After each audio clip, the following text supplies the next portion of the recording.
Chapter 9. When Hannah stepped from the shower, an easy, urgent knock came to her bedroom door. Hannah. Hannah, can you hear me? There's someone to see you, she whispered loudly. Who is it? Hannah, annoyed at the thought that it could be Justin. She didn't want to see him, at least not now. She needed time to get over Jovani, and she didn't want him opening new wounds with the rants about the vampire thing. You have to come out and see, Gabriella said, her voice light and airy. Don't play games, Gabby. It will take time for me to get dressed. Tell him I'm sleeping, anything. She assumed it was Justin. Who else could it be, after the way she dismissed him? She had pushed Justin away, but he always came back. You will want to see this one. I promise you. Hannah shrugged. She couldn't imagine who it would be, but nonetheless dried her hair and body. As she wiped her face in front of the mirror, staring into it, she thought maybe it was her father checking on her. She hadn't seen her parents for a week since she got all of her few things out of the house, and she felt good about that. She had discarded her feelings of fear and insecurity of being on her own, and she didn't need her father coming over to check on her and giving her a guilt trip. She had calmed down and stopped biting her nails. Who is it? You haven't said who's there. She put her long hair into a ponytail and swiped on some lip gloss to keep her lips moist. After dressing, she took another look at her hair.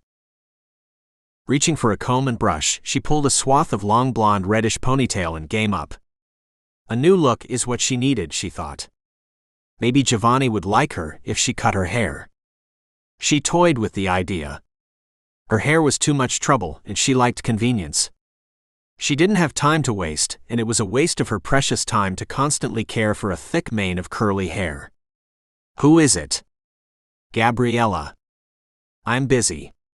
If it's my father, tell him I'll be out in a minute. It's Jovani, fucking handsome billionaire. The one you're crazy about. I'll be in my room to give you two some privacy. Now get out of there before he changes his mind, she whispered low.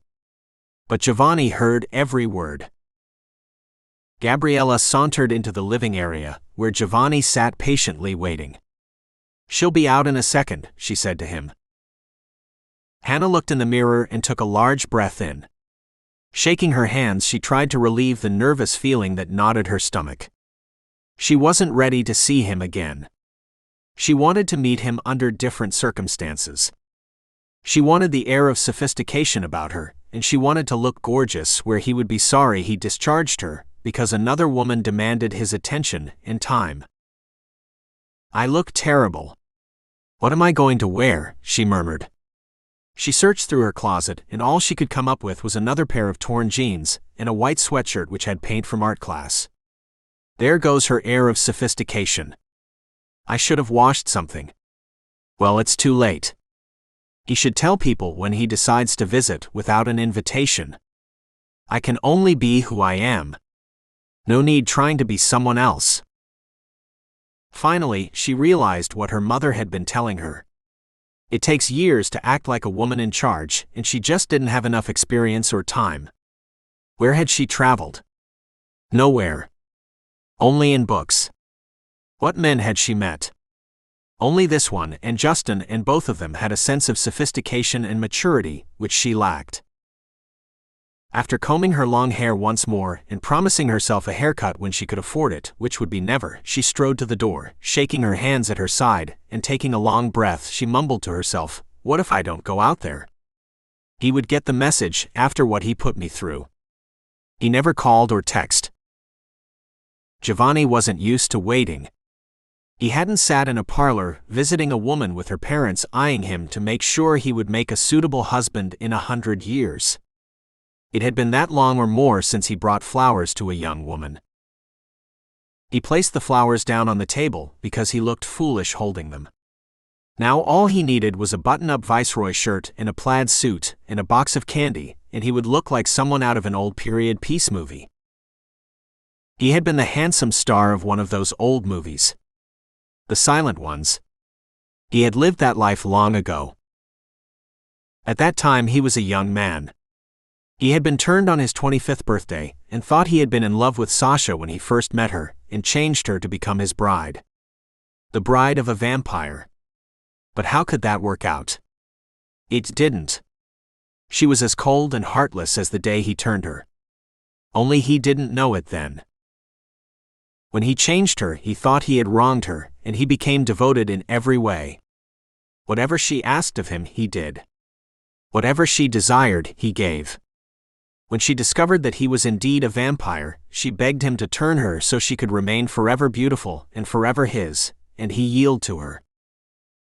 Sasha didn't have a heart then, and she doesn't have one now. But Hannah, what a ray of sunshine over his dark existence. What a beautiful strong heart to beat for both of them, to give him the humanity that had escaped him for too long. As Jovani thought of his life with Sasha, his attention brought to that time, and he didn't hear or see Hannah standing before him. He smelled her before he saw her. Her skin fresh and youthful. Are those for me? Glancing up, Jovani said, "You look beautiful." At first Hannah thought he must be blind. Or he was being kind. In which case, she didn't need his compliments.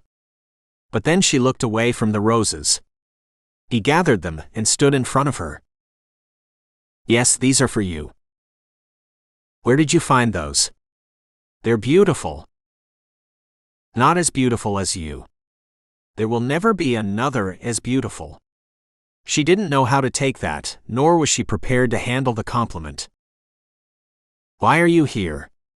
And then she remembered her manners. "Would you like something to drink?" "No. I didn't come to eat or drink." "Can we sit?" Hannah glanced at him and sat, and Jovani sat near her.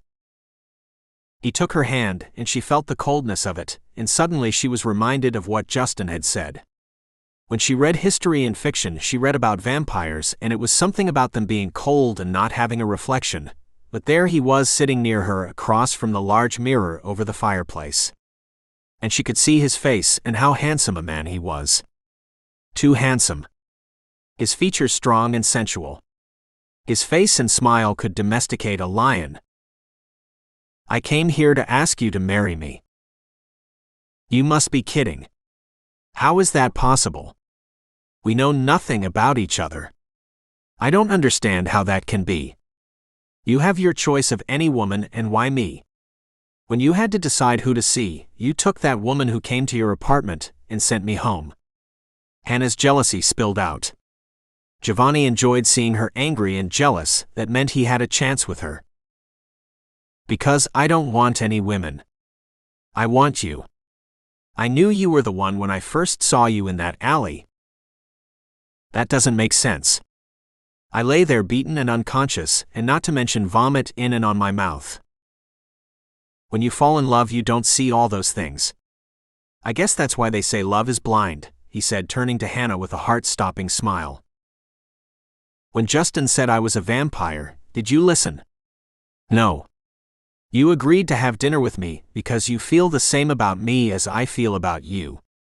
I felt you. I felt your heart beating in your chest, and I knew that it was beating for me."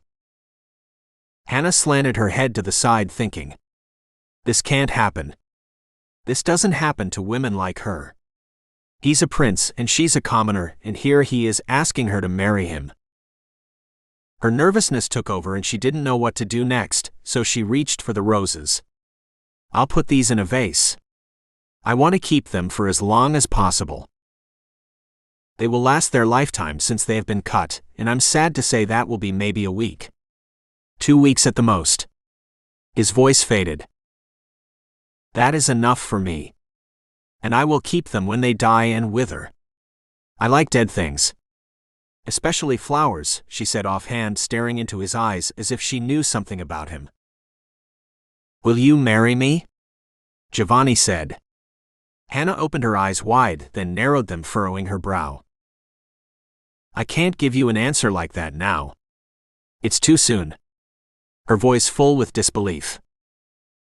"Will you think about it, and when I return from Europe, I will come to see you and hopefully you will have decided." He held her hand tight and gazed into her eyes. "I will never stop trying." You will do us both a favor by saying yes now. I will never take no for an answer. I will come back month after month, year after year, as long as you have breath in you, and I don't care how long takes. The tone of Jovani's voice gloomy. Hannah had never met anyone like him.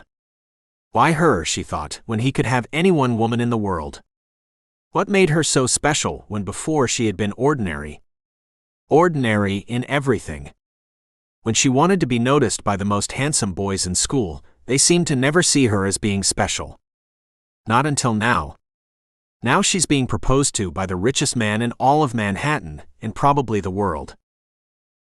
All she could do was watch at him and take in his astounding good looks, which were intoxicating. When Hannah heard stirring and footsteps, she glanced over to see Gabriella opening the door. It was a relief because she had been seduced by him with his words and powerful looks and body. A body that she wanted near her, in her, but dare not say. He glanced at her as if he knew her thoughts. That would be her only defense against him. He couldn't read her mind.